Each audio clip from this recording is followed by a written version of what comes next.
الله وجوز أو جوج أو زكاة يصجت وبلن. أعزائي الطلاب، ننتقل الآن إلى حرف جديد وإلى درس جديد. حرفنا اليوم حرف الشين. ش حرف شين عادية، يعني الشين، لأن الشين عندنا باللغة الشركسية نوعين: الشين عليها الشدة والشين بلا شدة. هاي الشين بلا شدة، الشين بلا شدة.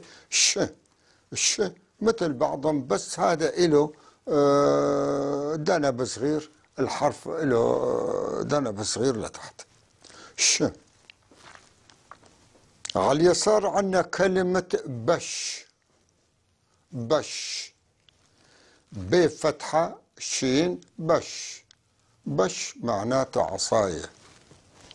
بش معناته عصاية. بش عصا. بشنة. بشنة آلة موسيقية. بشنة آلة موسيقية، نحن نطلقها على الأكورديون. على الأكورديون بشنة.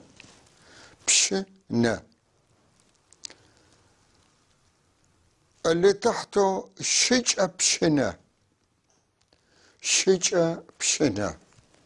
شجأة معناته ذنب الحصان. شجأة بشنة.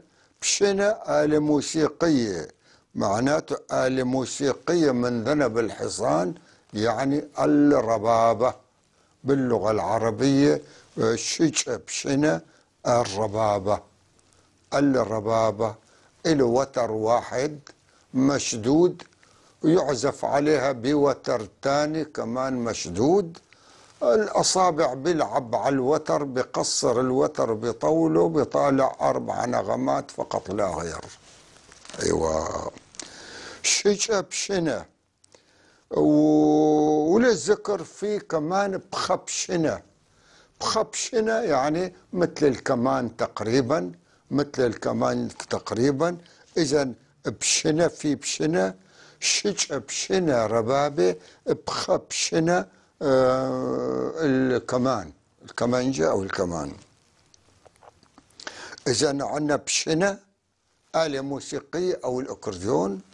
شجأة بشنة الآلة الموسيقية المصنوع من ذنب الحصان.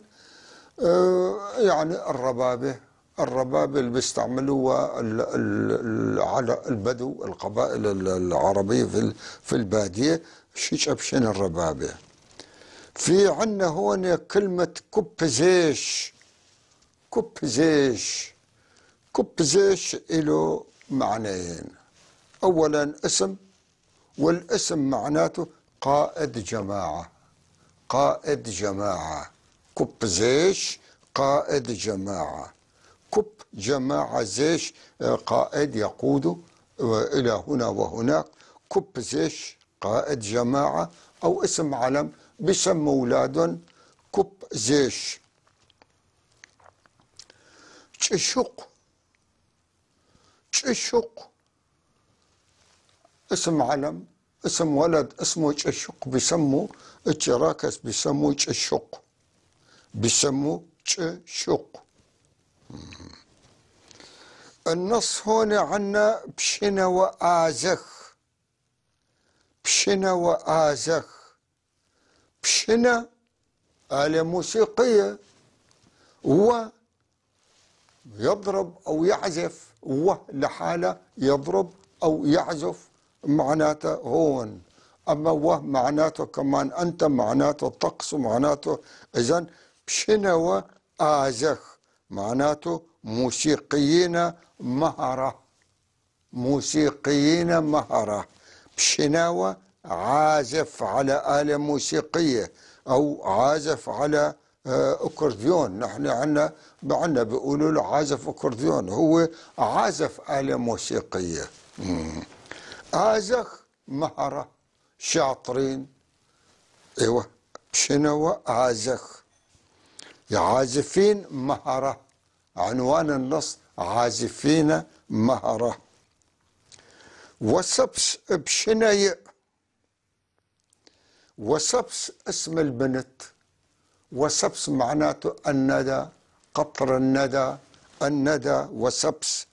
بشناي، بشنا إن آلة موسيقية وأكورديون.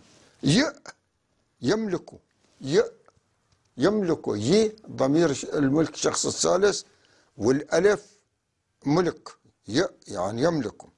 وسبس البنت لديها أكورديون.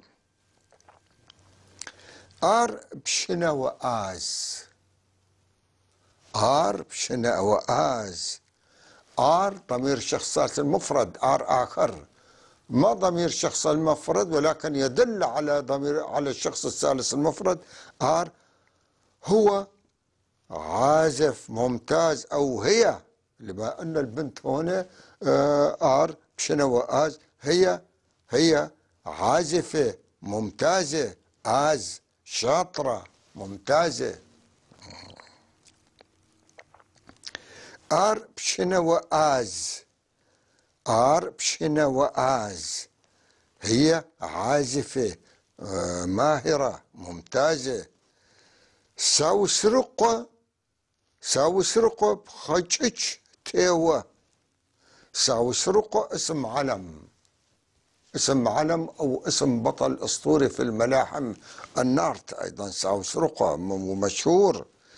ها بخا تشيتش، بخا تشيتش، بخا تشيتش معناته المصفاق أو الآلة الخشبية للإيقاع اللي بيعملوها هيك. عدة ألواح خشبية فوق بعضها البعض، بيضربوها بعضهم بيطالع صوت إيقاعي مشان إيقاع الأكورديون. إذا هذا شو اسمه؟ بخا تشيتش، بخا تشيتش. إذا الجملة ساوسرقة، ساوسرقة الاسم، هذا الولد اسمه ساوسرقة بخجج تيوة، بخجج، بخجج تيوة. بخجج إن هذا الإيقاع الخشبي تيوة. تيوة بصير معناته ينقر، بصير يقرع، بصير يعني تيوة يقرع يضرب على. تي، تي و، تي و الضرب، تي هو اللي عم بقرع يعني. تي و. تششق شجب شنم يوه. تششق الولد الثالث في الصورة، تششق، تششق، تششق شجب شنم يوه. تششق شجب شنم يوه. تششق اسم علم، شجب شنا الربابة، بشنم بصير الربابة، يوه يعني يضرب أو يعزف. شجب شنا يعزف أو يضرب أو يعزف، هنا يوه. ويضرب يعزف، هنا عم بيعزف على الربابة. شجأ بشنا، بشجأ بشنم على يضرب على الرباب، على الربابة يوا. أري بشنوى أبهاس. أري آر هو أري، وهو أيضا أرياء، الياء هون في آخر الكلام بيجي معناته أيضا. بشنوى عازف أكورديون. أبهاس، أبهاس حازق ماهر جدا رائع. أبهاس رائع، حازق يعني أعلى من مستوى آزة.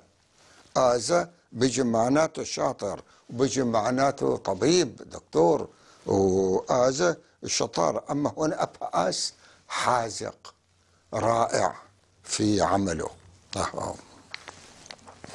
أري بشنو أبهاس. أري أري يعني وهو أيضا وهو أيضا عازف حازق ماهر جدا مبدع، مثل ما تقول أباس أباس. هون خلصنا الدرس، لازم نعيد الدرس مرة ثانية، لازم نعيد الدرس مرة ثانية مشان تنتبهوا للكلمات كيف عم بيتصلوا بالسوابق واللواحق. من عنوان الدرس شين خفيفة، شين خفيفة، مكتوبة هنا بالحرف الكبير والحرف الصغير والحرف الكتابي، الخط الكبير والصغير. بش عصا، بش عصا.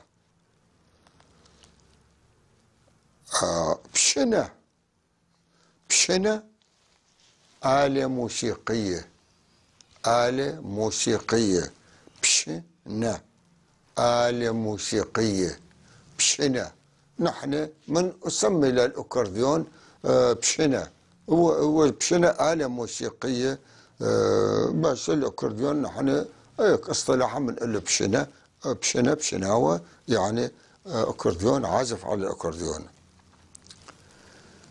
شجأة بشن، حصان، ذنب. بشن آلة موسيقية، يعني آلة موسيقية مصنوعة من ذنب الحصان، آلة موسيقية مصنوعة من ذنب الحصان. كان يأخذوا رزمة ذنب الحصان كله، طبعا كان يأخذوا مثلا في حوالي 50-60 شعرة من ذنب الحصان، لفوهم على بعضهم ويشدوهم ما بين قوسين وتحته فراغ مشان يطالع صدى، ويعزفوا عليه بوتر تاني كمان مشدود. شجأة بشنة ربابة، شجأة بشنة ربابة. وهناك آلة موسيقية ثالثة تحمل اسم بشنة، بخ بشنة، بخ بشنة. بخ بشنة مثل الكمان تقريبا، بس يعني شكله في تغيير طفيف على شجأة بشنة وبخ بشنة. إذا البشنة إلى 3 بشنة، شجأة بشنة، بخ بشنة. بالطرف الآخر في كوبزيش، كوبزيش اسم علم. كوبزيش قائد جماعة، قائد مجموعة. في مثل بالتشركسي بيقول كوبز غداء ورر كوب أواس، يعني اللي بيخلي مجموعة تطيعه وهو بيساوي هالمجموعة. كوبزيش معناته قائد جماعة واسم علم، بسموا اسم علم. مثل عنا بسموا مجاهد، مجاهد له معنى وبسموه كمان اسم علم. تششق، تششق كمان اسم علم، تششق اسم علم. النص، عندنا النص هنا بشنة وآزخ، بشنة وآزخ. بشنة أكورديون وعازف ضارب على، مثل بالإنجليزي بيقولوا بلاي، بيعزف على البيانو بيقولوا بلاي كمان، يعني اللعب والعزف بيسموه نفس الشيء، اسمه بشناوخ، بشناوة آزخ. بشناوة عازفين على الآلات الموسيقية. آزخ، آزة ماهر طبيب، آزخ مهرة، وانا بيجي معناته شاطرين، يعني آزخ. وسبسب شنيء، وسبس بشنيء. وسبس طبعا اسم بنت بسموه وسبس، قطر الندى، قطر الندى او ندى بشنيء. وسبس أكورديون، وسبس اسم العلم بشنا أكورديون تملكه. إذن وسبس تملك أكورديون، عندها أكورديون. آر بشنا وآز آر هي، وذلك هي بشنا وآز عازف على الأكورديون. آز ماهرة، عازفة ماهرة، هي عازفة ماهرة.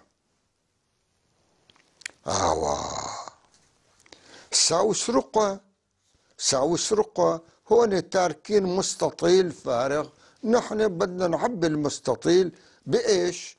بالصورة. هون الصورة الولد الواقف معه الآلة المصفاق الخشبية بخ تشتش بخ تشتش بخ تشتش تيوه، يعني ينقر أو يضرب على آلة المصفاق الخشبية. بخ تشتش بخ تشتش تيوه ينقر على، يعزف على. بخ تشتش تيوه معناته عم بيضرب على الآلة الخشبية، عم بيطالع صوت الإيقاع. تششق شجب شنم يوا تششق اسم، تششق اسم. شجب شنم يوا يعزف على الربابة، يوا يضرب يعزف. شجب شنا الربابة، إذن تششق يعزف على الربابة. آري شنا وآز، وهذا أيضا عازف أكورديون حازق ماهر جدا. أفآسة معناته حازق أو ماهر جدا. الآن ننتقل إلى كلمات الدرس وإلى قواعد الدرس.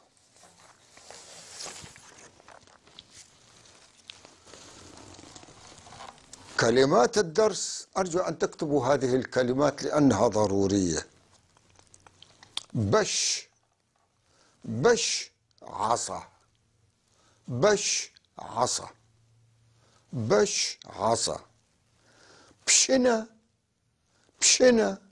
آلة موسيقية أو أكورديون، آلة موسيقية أو أكورديون. شجأ بشنا ربابة. قلنا شجأ بشنا معناته آلة موسيقية من ذنب الحصان، ربابة. شجأ بشنا ربابة. بخ تشتش بخ تشتش بخ تشتش آلة الإيقاع الخشبية.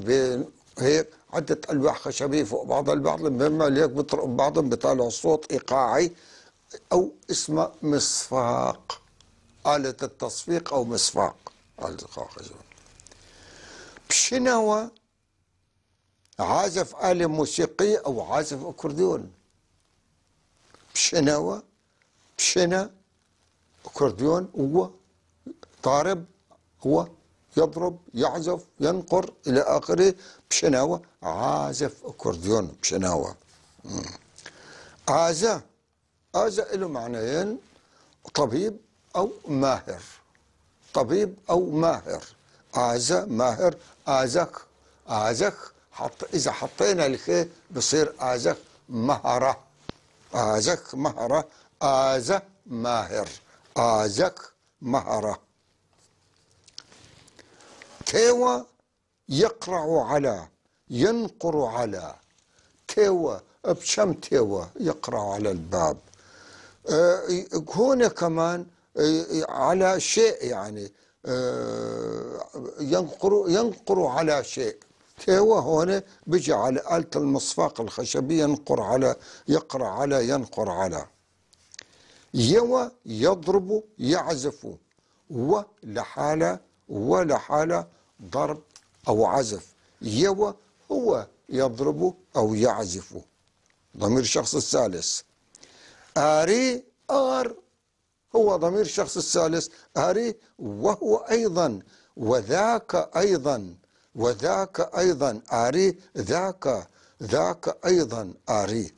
وذاك أيضا أبهآس. أبهآس بارع حازق. أبهآس بارع أو حازق. أبهآس. أبهآس بارع حازق. من عيد كلمات الدرس: بش عصا، بشنة آلة موسيقية أكورديون، شجأة بشنة ربابة، بخ تشتش مصفاق إيقاع خشبي، بشنوة عازف أكورديون، آزة طبيب ماهر، تيوة يقرع على ينقر على، يوة يضرب يعزف، آري وذاك أيضا، آري وذاك أيضا أبهآس بارع حازق. أبهآس بارع حازق. أيضا إعادة سريعة: بش عصا، بشنة آلة موسيقية أكورديون، شج بشنة ربابة، بخ تشتش مصفاق إيقاع خشبي، بشنوة عازف أكورديون. نحن عنا بيقولنا بشناوة، لا، بشنوة. بشنوة عازف أكورديون، آزة طبيب ماهر، تيوة يقرع على ينقر على، يوة يضرب يعزف، أري وذاك أيضا أبهآس بارع حازق. ننتقل الآن إلى قواعد الدرس. اليوم قواعد الدرس عم تبعنا: قشة أو خغر. قشة أو خغر. قشة أو خغر يعني الجملة. الجملة طبعا الجملة كما بأي لغة تتألف من عدة كلمات، والكلمة من عدة حروف، والجملة من عدة كلمات. متى ما عطت معنى مفيد منحط فاصلة أو نقطة، منحط الفاصلة إذا كان في متابعة أيضا، وبنحط نقطة إذا انتهى الكلام. تتألف الجملة في اللغة الشركسية من عدة كلمات تعطي معنى مفيدا، وننهي الجملة بفاصلة أو نقطة. فاصلة أو نقطة. مثال: الولد يأكل. شالر ماشخة. شالر ماشخة. الولد يأكل. تمت الجملة. الولد يأكل جملة تامة. في نوع ثاني من الجمل: شالم حلغر يشخ. شالم حلغر يشخ. ما بصير تقول شالم يشخ، بدك تسأل سدا يشخرر. شالم يشخ ما جملة تامة أبدا. أما لما بتقول شالم حلغر يشخ فأصبحت جملة تامة. فالجملة الأولى فعلها لازم، فعل لازم، والجملة الثانية فعلها متعدي. إذن في عنا فعل لازم ومتعدي باللغة الشركسية. طبعا الجملة الثانية فعلها متعدي. ليش؟ احتاجت إلى مفعول به لإتمام المعنى. فعلها متعد، الفعل احتاج إلى مفعول به لإتمام المعنى، بينما في الجملة الأولى ما احتاج إلى مفعول به. فشالر ماشخة، الولد يأكل. الجملة التامة هون المعنى مفهوم. مثل إذا قلت باللغة العربية مثلا نام الولد، تم معنى الجملة التامة. نام فعل لازم. أما لما بدك تقول فتح والدي بدك تقول شو فتح؟ فتح والدي الباب. الباب إذا مفعول به. إذا الفعل هون فتح فعل متعدي بده مفعول به لإتمام المعنى. نعيد من الأول الجملة قشة أو خغر.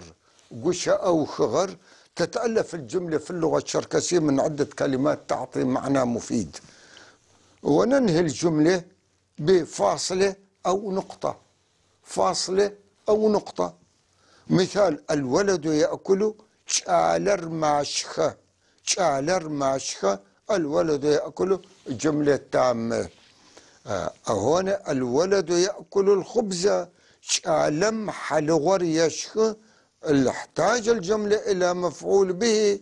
الولد يأكل الخبز، فالجملة الأولى فعلها لازم ماشخة، والجملة الثانية فعلها متعد احتاج إلى مفعول به لإتمام المعنى. إلى هنا أعزائي الطلاب ننتهي من درس هذه الليلة. أرجو لكم أن تستوعبوا هذه الدروس لأنها مفيدة لكم، وخصوصا القواعد. هذا القواعد كتير خفيف ظريف، يعني ممكن تساعدكم جدا، وأرجو أن تحفظوا كلمات الدرس لأنها هاي ذخيرتكم في الكلام. والسلام عليكم ورحمة الله وبركاته.